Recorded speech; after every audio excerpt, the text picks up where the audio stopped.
की सड़कों पर एक अलग ही किस्म की हलचल है। ये कोई विदेशी साजिश नहीं है, ना ही किसी बाहरी ताकत की रणनीति है। ये आवाजें हैं खुद इजराइल के दिल से उठती चीखों की, वो चीखें जो इजरायली प्रधानमंत्री नेतन्याहू के खिलाफ है। ये न कोई हमास की रणनीति है, न ईरान की चाल है, न वेस्ट बैंक से आई कोई प्रतिक्रिया है। ये बगावत यहूदी समाज के भीतर से फूटी है।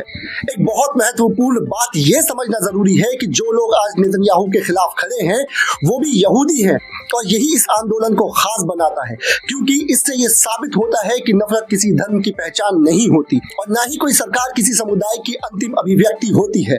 हर धर्म, हर देश, हर समाज में हर प्रकार के लोग होते हैं, और ये आंदोलन इस सच को चीख चीख कर बयान कर रहा है।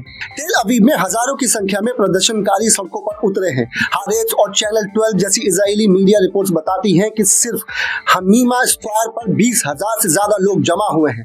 यही नहीं, ये IDF हेडक्वार्टर की ओर मार्च करते हुए हॉरेट्स स्क्वायर तक पहुंची है और वहां तकरीबन 5,000 लोग उनसे जुड़ गए हैं। हाइफा, दहारिया, नहारिया और गलील जैसे शहरों में भी इसी प्रकार के प्रदर्शनों की पुष्टि की गई है। कुल मिलाकर लगभग 40 से 45,000 लोग नेतन्याहू की नीतियों के खिलाफ आवाज बुलंद कर चुके हैं।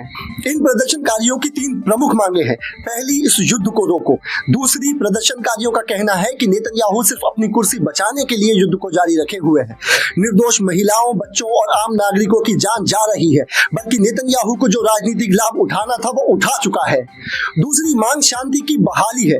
प्रदर्शनकारी मानते हैं कि युद्ध से इजराइल की सुरक्षा नहीं हो रही, बल्कि खतरे और बढ़ गए हैं। ईरान की मिसाइलें और उनका असर अब साफ साफ लोगों को दिखने लगा है।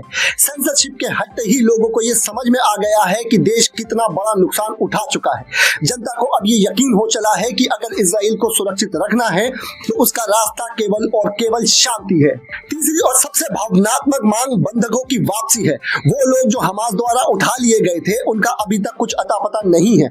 सरकार उनकी लोकेशन तक जान नहीं पाई है। लोग ये भी कह रहे हैं कि नेतन्याहू सरकार ने गाजा पट्टी को खंडर बना दिया है। भूखे बच्चों को मारा गया, पानी नहीं है, खाना नहीं है। लोग जब किसी राहत सामग्री की उम्मीद में अपने शरण स्थलों से बाहर निकलते हैं तो उनके ऊपर बॉम्ब गिरा दिए जाते हैं। ये सिलसिला अब रुकना चाहिए। इस आंदोलन ने ये साफ कर दिया है कि अब इजराइल की जनता अपनी सरकार की हिंसक नीतियों से तंग आ चुकी है। नेतन्याहू को इस्तीफा देना होगा। यही भावना हर प्रदर्शनकारी की आंखों में है। वो अब एक बदले हुए इजराइल की मांग कर रहे हैं। एक ऐसा देश जो ताकत से नहीं इंसानियत से मजबूत हो। जब 20 बंधकों की डील होती है और उनमें से 10 ही छूटते हैं तो ये कौन तय कर रहा है कि कौन जाएगा और कौन जेल में ही सड़ता रहेगा?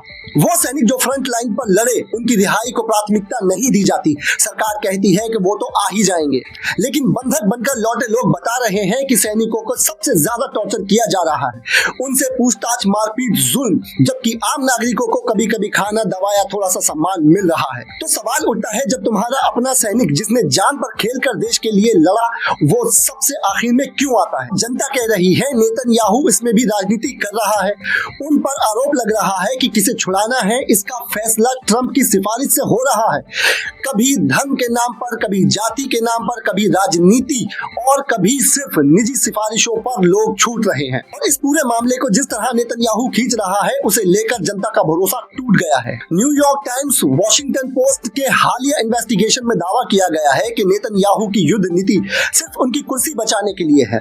उनके पास अब बहुमत भी नहीं है, 1/3 सीटें नहीं है, फिर भी सत्ता में बने हुए हैं और इसकी डोर कहीं और से खिंच रही है। अमेरिका से अब विरोध कर रही जनता खुलकर कह रही है, ये सिर्फ बंधकों की लड़ाई नहीं है, ये न्याय, लोकतंत्र और मानवता की लड़ाई है। Cruel leader will burn his people for rule over the ashes. We want peace, not political survival. इसका अर्थ सिर्फ गुस्से में नहीं, पीड़ा में डूबा है। वो कह रहे हैं कि नेतन्याहू जानबूझकर युद्ध को लंबा खींच रहे हैं ताकि बंधक वहीं रहे और खुद सत्ता में बना रहे। लोग मांग कर रहे हैं युद्ध तुरंत रोका जाए, सभी बंधकों को एक साथ छुड़ाया जाए और नेतन्याहू इस्तीफा दे। पर नेतन्याहू न मुकदमे झेलना चाहता है, न युद्ध रोकना चाहता है, न नरसंहार रोकना चाहता है। जनता कह रही है, इतना निर्दयी और स्वार्थी नेता हमने किसी भी धर्म ग्रंथ के सबसे बुरे किरदार में भी नहीं देखा। और अब ये समझ में आने लगा है कि शायद इजराइल में सरकार अब जनता की नहीं रही, बल्कि बल्कि वो किसी और के इशारों पर चल रही है। लोग कह रहे हैं जो राज्य अपने सैनिकों, अपने नागरिकों और अपने बंधकों के साथ इंसाफ नहीं करता, वो अपने राजनीतिक अस्तित्व के लिए शांति की बलि देता है। जो जनता से सच्चाई छुपाकर पीछे से सौदे करता है, उसे लोकतंत्र कहने का कोई अधिकार नहीं है। अब ये सिर्फ एक देश की बात नहीं है, ये पूरी दुनिया के लिए आईना है कि लोकतंत्र के नाम पर किस तरह सत्ता के लिए इंसानियत की लाशें बिछाई जाती हैं। और जब सैनिक जो देश के लिए लड़ा, जब नागरिक जो सिर्फ जिंदा रहना चाहते हैं, और जब बच्चा जो माँ की गोद में सोने लायक है, सब बंधक बन जाए राजनीति की, तो समझिए लोकतंत्र अब सिर्फ एक शब्द नहीं रहा। और जब सैनिक जो देश के लिए लड़ा, जब नागरिक जो सिर्फ जिंदा रहना चाहता है, और जब बच्चा जो माँ की गोद में सोने लायक है, सब राजनीतिक बंधक बनाए जाए, तो समझ लीजिए कि लोकतंत्र अब सिर्फ एक शब्द नहीं रहा, एक शोक गीत बन चुका है। पिछले लगभग 21 महीनों से जारी इस युद्ध में जो 7 अक्टूबर 2023 से शुरू हुआ था, फिलिस्तीनी प्रतिरोध संगठन हमास ने एक बार फिर इजरायली सेना को चुनौती दी है। सोमवार को हमास के सैन्य विंग अल-कस्साम ब्रिगेड ने दावा किया है कि उनके लड़ाकों ने दक्षिणी गाजा के खान यूनिस शहर में एक इजरायली बख्तरबंद गाड़ी को टारगेट किया है, जिसको एंटी टैंक मिसाइल से निशाना बनाया गया है। हमास का कहना है कि इस हमले में इजरायली सैनिक हताहत हुए हैं। घटना के बाद घायल इजरायली सैनिकों को एक हेलीकॉप्टर के जरिए इलाके से निकाले जाने की पुष्टि भी हमास ने की है। इस हमले पर अब तक इजरायली सेना की ओर से कोई आधिकारिक बयान नहीं आया है। हालांकि युद्ध की शुरुआत को लगभग 2 साल होने को है, लेकिन फिलिस्तीनी गुट अभी भी गाजा के दक्षिणी हिस्सों में योजनाबद्ध घात लगाकर हमले कर रहे हैं, जो ये दर्शाता है कि इजराइल अब तक अपने घोषित युद्ध लक्ष्यों को प्राप्त नहीं कर सका है। इजरायली सेना के आंकड़ों के मुताबिक अक्टूबर 2023 से अब तक कम से कम 890 सैनिक मारे गए हैं और 6089 अन्य घायल हो चुके हैं। इस सब के बावजूद इजराइल अंतर्राष्ट्रीय समुदाय की युद्ध विराम की अपीलों को लगातार खारिज करता आया है। गाजा पर उनकी सैन्य कार्रवाई ने अब तक 58,000 से ज्यादा फिलिस्तीनियों की जान ले ली है, जिनमें अधिकतर महिलाएं और बच्चे शामिल हैं। लगातार हो रही बमबारी से गाजा पूरी तरह बर्बाद हो चुका है। वहां खाने की कमी है, बीमारियां फैल रही हैं और मानवता के लिए संकट गहराता जा रहा है। पिछले साल नवंबर में अंतर्राष्ट्रीय आपराधिक न्यायालय यानी आईसीसी ने इजरायली प्रधानमंत्री बेंजामिन नेतन्याहू और तत्कालीन रक्षा मंत्री योव गैलांट के खिलाफ गाजा में युद्ध अपराध और मानवता के खिलाफ अपराध के आरोपों में गिरफ्तारी वारंट जारी किए थे। इसके अलावा गाजा पर किए गए हमलों को लेकर इजराइल के खिलाफ अंतर्राष्ट्रीय न्यायालय आईसीजे में नरसंहार का मुकदमा भी चल रहा है। ईरान के विदेश मंत्री अब्बास अराक्ची ने कहा है कि इजरायली प्रधानमंत्री बेंजामिन नेतन्याहू ये गलतफहमी पाल बैठे थे कि वो ईरान की 4 दशकों पुरानी शांतिपूर्ण परमाणु उपलब्धियों को मिटा सकते हैं। अराक्ची ने जोर देकर कहा कि इजराइल की कोशिशों के बावजूद ईरान के परमाणु वैज्ञानिकों ने सैकड़ों छात्रों को प्रशिक्षित किया है और ये उपलब्धि नेतन्याहू की तमाम चालों पर भारी है। सोमवार को सोशल मीडिया प्लेटफॉर्म एक्स पर साझा किए गए अपने पोस्ट में अराक्ची ने लिखा कि नेतन्याहू ने लगभग 2 साल पहले गाजा में जीत का दावा किया था। परिणाम क्या रहा?